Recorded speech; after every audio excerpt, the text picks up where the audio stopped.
Hey guys, good morning. I assume good morning. Not 100% sure when you're going to be watching this video, but it is morning for me as I'm recording this just a little bit before 7 a.m. Sunday, January 7. And we got a crisp, cool morning, a little bit of a breeze. Florida, get your act together. But technically, we do have a storm coming in tomorrow and Tuesday. Tomorrow's actually supposed to be the first day back to school from Christmas break. And we haven't heard anything yet, but sometimes if the weather is supposed to be really, really bad, they'll cancel school. But we're hoping that that doesn't happen, and we'll be back to the normal schedule starting tomorrow. But yesterday morning, I shared with you guys the latest on Max, and he's our family dog. In case you guys are new to the channel, he's a golden doodle, and he wasn't feeling very well since we got back. I mean, I think he was fine. He was acting and behaving pretty normal. It's just that when it came time for him to use the restroom, to use the bathroom, I don't think dogs use the restroom, but go out and make, basically. He was having some stomach issues, and he's a really, really good dog, and he's got a pretty normal schedule. So for him to wake us up in the middle of the night twice to go outside to go, and he had it was solid, basically. That really kind of got our ears perked up, and we were put on alert because we just want to make sure that everything's going to be all right. So it's a little bit of a scary panic situation, but we kept calm, we kept cool, we kept our composure, and I think we have a plan moving forward. Thank you guys. I really do appreciate it for all of your love and support that you guys showed in the comment section on that video. I really do appreciate it. Tons of encouraging words and suggestions, and we did look into some of the remedies as well as the pet insurance care choices. Now, with that, I got to tell you guys, I'm not 100% sure which one's going to be the best one. So I'm going to defer to you and ask you, which ones do you have? Because I saw some called like Healthy Paws and Pets Best, Embrace, Paw Protect, Fetch, Figo, Spot. There's even one called Lemonade. I don't even know how that works, but I'm not sure exactly which reimbursement choices to select from or which deductible choices will be best. So I'm kind of curious, how often have you had to use your pet insurance, and was it a simple and easy process, or did they make it hard for you to get the care that your pet needed at a price that you could afford? That's going to be number one. So I'm just kind of curious about that. Really do appreciate you guys helping. Thank you in advance.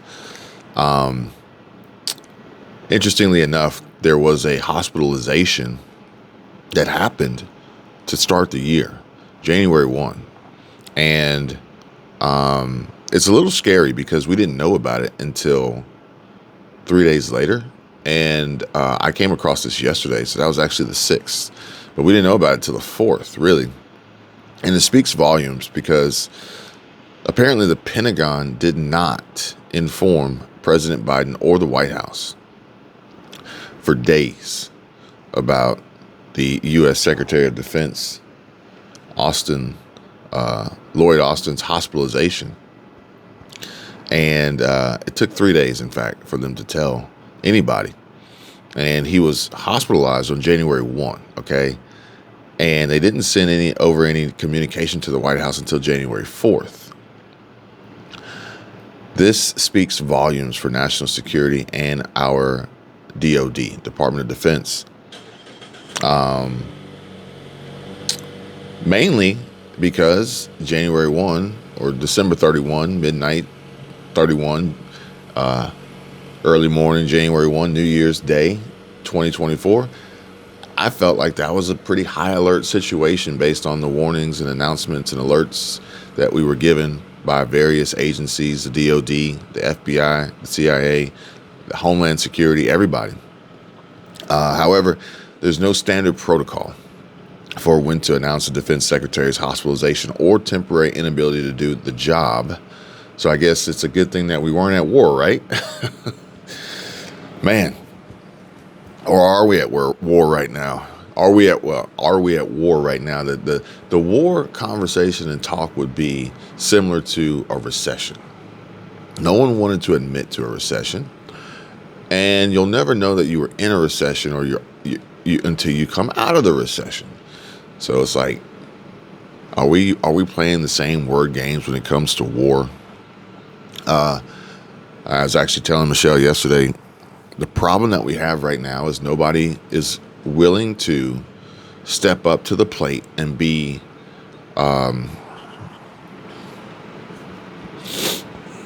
I don't know how to choose the right words for this, because I don't want to say step up and be to the plate and be a real man, because obviously we have women in office, in politics, in Washington.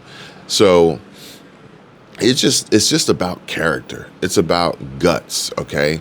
And I don't think anybody really has the guts right now to stand up and say, I'm going to take one for the team. What I mean by that is a young lady, I saw a video on Decoy Voice yesterday, and I think her name was Molly something. I'm not 100% sure. But she was talking about, she was actually talking about the situation that happened at Delta and how the Delta employee stood up for himself and for the company and for others as he was being recorded and, in my opinion, baited by this individual, this actor, for this misgender classifications. So he says. So they say. I don't even know how to talk about it. But within that same video, she discussed how Gavin Newsom, she was questioning where he got the power and authority to, one, offer insurance to illegals, to migrants, to raise the minimum wage to $20 an hour, to do all these things that are ultimately going to have massive implications and cause major catastrophic domino effect problems for the state of California and California residents, and potentially the rest of the country for that matter, especially considering how this Gavin Newsom would more than likely run for president at some point in time. And he's setting the stage by giving handouts to all future and potential voters. Why? Because when his time comes to run, they'll say, this is the guy who gave me free money. This is the guy who put a stimulus check in my hand. This is the guy who gave me free health care. This is the guy who did that, this, that, and the other. But this is the same guy, metaphorically speaking. And I'm not saying him specifically, but people like him.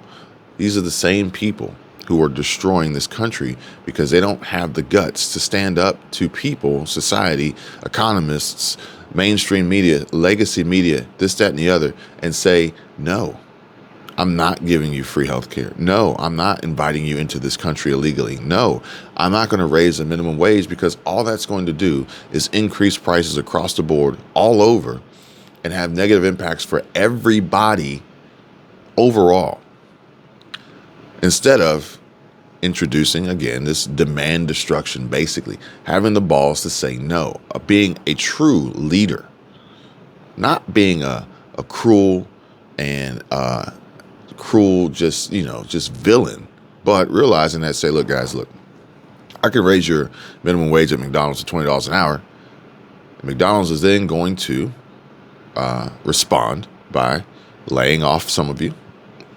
McDonald's is then going to respond by increasing menu prices. The consumer is going to respond by then not shopping or buying food from McDonald's.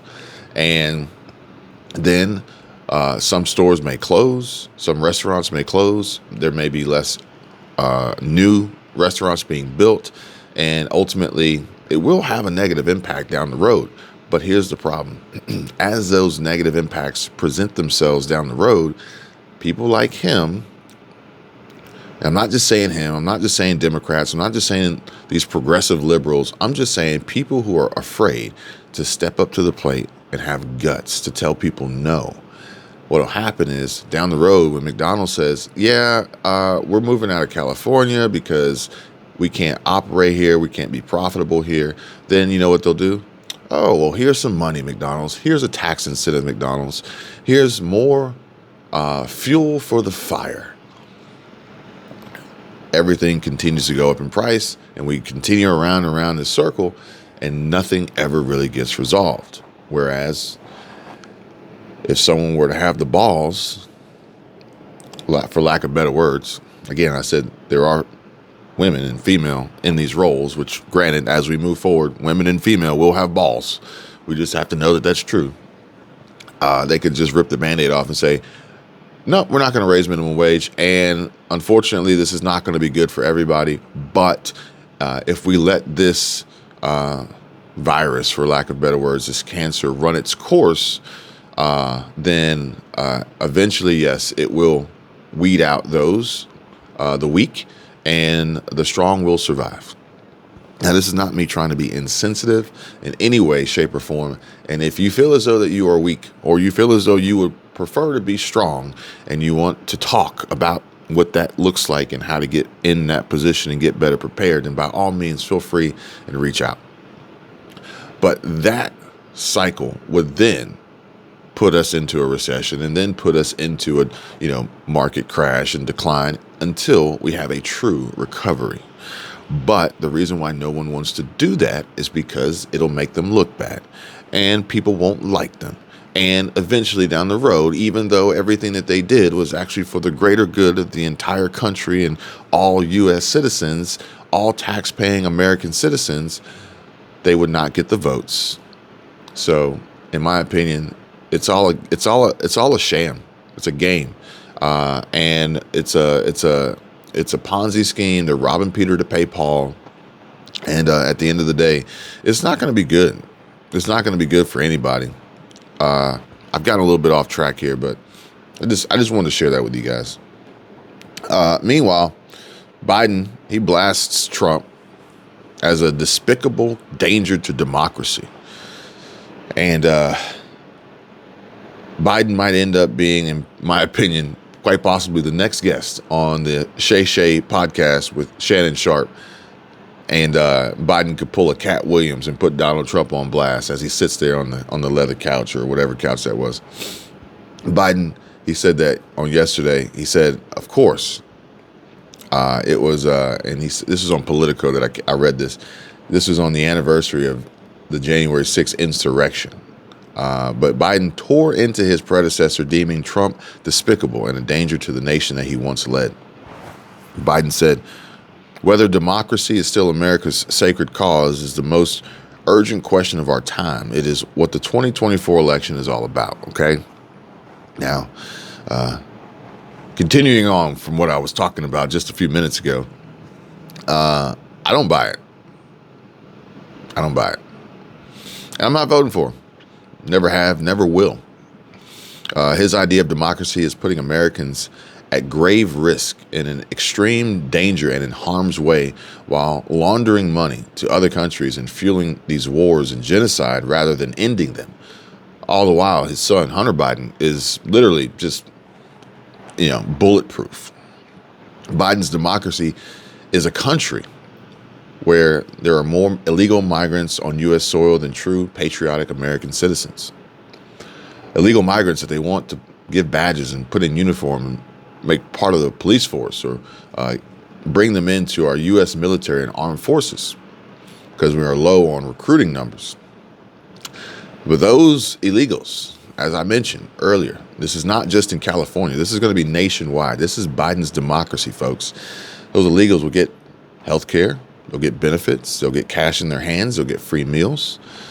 They'll get room and board. They'll get travel expenses. They'll be treated like royalty, while the rest of America continues to suffer through year number 4 of Bidenomics and his so-called democracy that he has built back better from the inside out. Look at New York City. The entire country would be like New York City right now if Biden had his way, if Democrats had their way, if Newsom had his way. And, these migrants now have voting rights. They're in town hall meetings. They're in city council meetings. They're in these discussions. They're voting. They're picketing. They're protesting. They are, I don't know who's going to have more rights sooner. Illegal migrants that have crossed the border into this country who take what's ours and then throw away the rest. They're throwing away food. Was it 5,000 meals in a day that they're throwing away in New York City? Go watch Cash Jordan. He'll tell you. But I don't know who's going to have more rights sooner, illegal migrants or AI. AI and robots and computers and technology are going to have more rights than true red-blooded American citizens. But this whole Biden democracy nonsense, I'll just tell you like this. Don't piss on me and tell me it's raining, okay? I can take it. I'm a big boy, okay? You ain't got to lie to me. Give me Trump. Hell, give me anybody. Give me anybody else besides Biden at this point. Well, almost anybody, right? Oh, man. I mean, out of Ron, Nikki, Christie, Hutchinson, or Vivek, which I was actually asked if I wanted to bring Ramaswamy on to my channel for an interview, for a video. I don't know. What do you guys think? What do y'all think? Stephen Gardner asked me the other day, but I was on the fence about it. But either way, we are still about 2 months away, 60 days away from Biden to deliver, hopefully, his last State of the Union address. And Speaker Mike Johnson said, "In this moment of great challenge for our country, it is my solemn duty to extend this invitation so that you may fulfill your obligation under the U.S. Constitution to report on the state of our union." Probably going to be a script written by AI or ChatGPT, and watching minutes that feel like hours, days, weeks going by as we watch FJB struggle through it terribly as if he's reading at a 5th grade reading level. Granted, he'll probably try and talk and lean on jobs and the December numbers and how great everything's going. But we all know the truth, right? I hope we do. The truth that YouTube continues to try and suppress, unfortunately. I think that they're trying to wipe out my channel sometimes, but go check out the video that I published last night and see how bad these companies like Walmart treat their employees, and listen to the story that I shared of the young lady who was just fired, okay? I want you guys to go check that out and let me know what you think. But either way, my hand has gone numb out here. It's pretty cold. Maxi Poo, he's feeling better. Yesterday was great. You know, he didn't eat a lot, but there was no issues with the bathroom, and he didn't wake us up in the middle of the night. It was probably just stress, honestly, probably just stress from the separation anxiety. And I was curious about it because when he goes back to Georgia to stay with Michelle's mom, which we really do appreciate her taking Max from time to time, when he goes there, he has her and her 2 cats and her dog. So maybe his separation anxiety comes from missing them when he comes back here. Maybe. You know, missing his friends, missing his buddies that he gets to play with all day long. But then there's also the possibility that because she has a yard and a fence, she got a fenced-in yard, maybe he has stomach issues there too when it's time to go to the bathroom. But instead, when he goes to make in the yard, he doesn't have anybody watching him. You know, we walk him here on a leash and then we pick up after him.